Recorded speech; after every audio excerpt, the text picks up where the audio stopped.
won in Doak Campbell back in 2009. For the first time in a decade, both teams in the top 10 at kickoff. Miami was kind of a fringe ranked team at the beginning of the year. They've shown a keen survivor's instinct, but they are big underdogs in this game because the Noles have hammered the last three opponents by 161-31.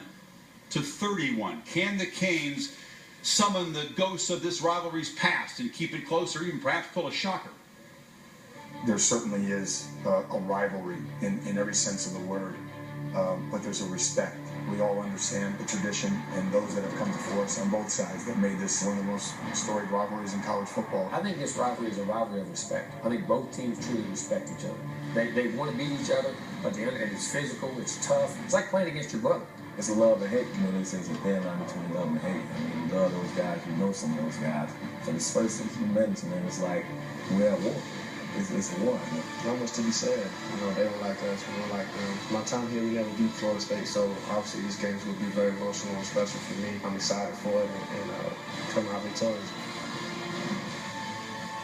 Look at the numbers that Winston and company have put up so far in the first 7 games. Excellent offensive line, receiving corps surrounding the young quarterback.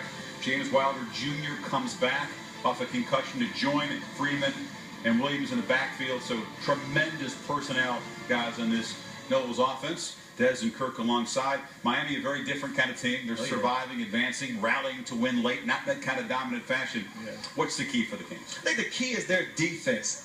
FSU's quarterback, Jameis Winston, he must feel the heat of the Canes defense early and often. This kid barely gets hit. Out of 216 dropbacks, he's only been hurried 47 times and sacked 12 times. They need to put some pressure on him, try to force him to turn the ball over early, and try to shake his confidence a little bit. If they're going to win this game and pull the upset, it's going to start with the Hurricanes defense. And I think offensively, they got to be able to run the football.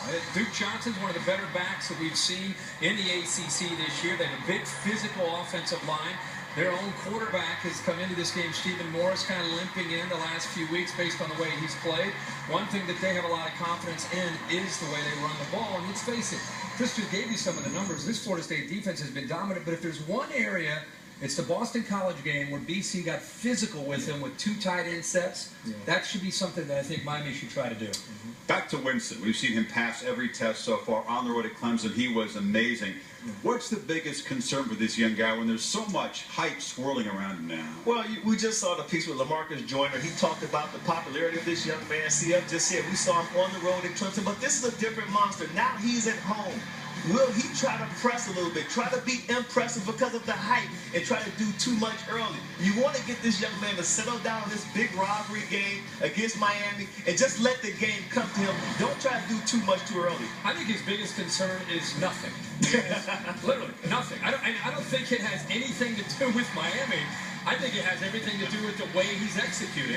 As long as he doesn't turn an ankle coming into the stadium, I don't think he has anything to worry about. And it's, again, it's not a disrespect towards the Canes. I just think it has more to do with the way he and his offense are executing, no matter who they play with. Just make sure he gets from point A to point B healthy, and that should be good. You mentioned turn an ankle. Stephen Morris, the Canes quarterback, finally, supposedly, that right ankle's feeling better. Be very good news. If you can avoid interceptions, exactly. Running backs carry the load. Got to make better decisions. They turn the ball over the way they did against North Carolina on the road. Lights out. They got a shot. But he wasn't healthy in that game. Miami feeling better because his ankle's feeling better, but we'll see.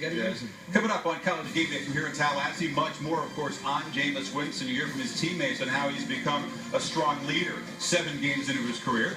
Scott Van Pelt went to Coral Gables to sit down with the Duke of Miami. Duke Johnson has been relied upon to carry the load late for the Canes, and how fatherhood has changed everything for Fresno State star quarterback Derek Carr. 9 Eastern from Tallahassee. Join us on College Game Day.